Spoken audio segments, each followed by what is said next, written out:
তাহির আলী হত্যার বিচারের দাবিতে এক সংবাদ সম্মেলনের আয়োজন করা হয়। বুধবার পূর্ব লন্ডনের স্থানীয় একটি রেস্টুরেন্টে এই সম্মেলনের পরিচালনা করেন নিহতের বড় মেয়ে সাজনা বেগম। তিনি বলেন, গত 24 জুন আনুমানিক রাত 3টার দিকে 14 থেকে 15 জনের একটি সন্ত্রাসী দল বিশ্বনাথ নতুন বাজারে অবস্থিত তাদের নিজস্ব বাসার লোহার গেট কেটে রাতের অন্ধকারে তার বাবাকে ধারালো অস্ত্র দিয়ে উপর্যুপরি আঘাত করে। তার মা ও ভাইকে আঘাত করে সন্ত্রাসীরা। এক পর্যায়ে তারা অজ্ঞান হয়ে মাটিতে পড়ে যান। পরে তার বাবাকে হাসপাতালে নেওয়ার পর ডাক্তার তাকে মৃত বলে ঘোষণা দেন। সন্ত্রাসীরা স্বর্ণালংকার লুটপাট করে বলে দাবি করেন তারা। এতে বাংলাদেশ সরকারের কাছে তার বাবার হত্যাকাণ্ডের সাথে জড়িত সকল হত্যাকারীদের বিচারের জোর দাবি জানান তারা। জায়গা সংক্রান্ত কোন্দলের জের ধরে হত্যাকাণ্ড ঘটেছে বলে জানিয়েছেন তিনি। আমার বাবার যে কষ্ট মৃত্যু হয়েছে এটা বিচার চাই। আপনারা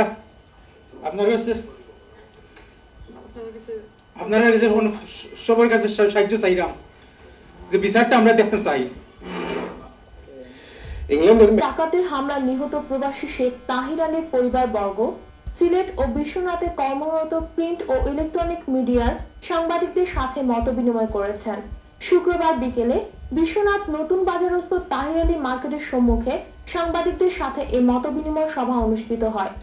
মতবিনিময় সভায় নিহতের স্ত্রী নিহারুন্নেসা সদ্য যুক্তরাজ্য থেকে আসা শেখ জালাল মিয়া ও শেখ আবুল বাশার চাঞ্চল্যকর অনেক তথ্য উপস্থাপন করেন। সভায় লিখিত বক্তব্য উপস্থাপন করেন প্রবাসীর চতুর্থ ছেলে আবুল বাশার। বক্তব্যে তিনি বলেন, উপজেলার টিএনটি রোডস্থ তাদের জায়গায় দোকান কোঠা নির্মাণ নিয়ে উপজেলার দৌলতপুর গ্রামের হাজী ইউনুস আলীর সাথে দীর্ঘদিনের বিরোধ রয়েছে। সম্প্রতি ওই জায়গায় দোকান কোঠা নির্মাণ করতে গেলে ইউনুস আলী নিহত তাহির আলীকে বাধা প্রদান করেন এবং জেল ও হত্যার হুমকি দেন। এ ব্যাপারে স্থানীয় সংসদ শফিকুর রহমানের শরণাপন্ন হলে তিনি বিষয়টি মীমাংসার জন্য উপজেলা আওয়ামী লীগের সাধারণ সম্পাদক বাবুল আক্তারকে দায়িত্ব প্রদান করেন। কিন্তু বাবুল আক্তার বিষয়টি নিষ্পত্তি না করে গ্রামের কতিপয় ব্যক্তিকে নিয়ে ওই জায়গায় পাকা দেয়াল নির্মাণ করেন। তার বাবার সাথে গালমন্দ সহ ও শারীরিক নির্যাতন করলে পুলিশ মামলা গ্রহণ করেনি। 22 জুন তাদের নিজ বাসার সামনে জাহির আলী ফজল সহ কয়েকজনকে হত্যার উদ্দেশ্যে তার পিতাকে আক্রমণ করে।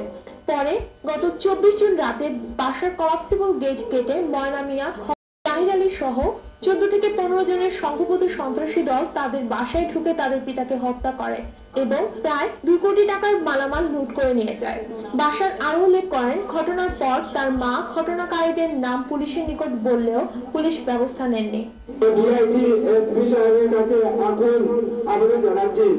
আমার পিতা প্রকৃত হত্যাকারী এবং দ্রুত তাদেরকে দৃষ্টিমূলক শাস্তি প্রদান করা হোক। মতবিনিময় কালে জানাইয়া গ্রামবাসীর পক্ষে উপজেলা ভাইস চেয়ারম্যান গৌস খান, নিহতের বড় ভাই জহুর আলী, বোন ইন্দ্রমান বিবিও বক্তব্য রাখেন।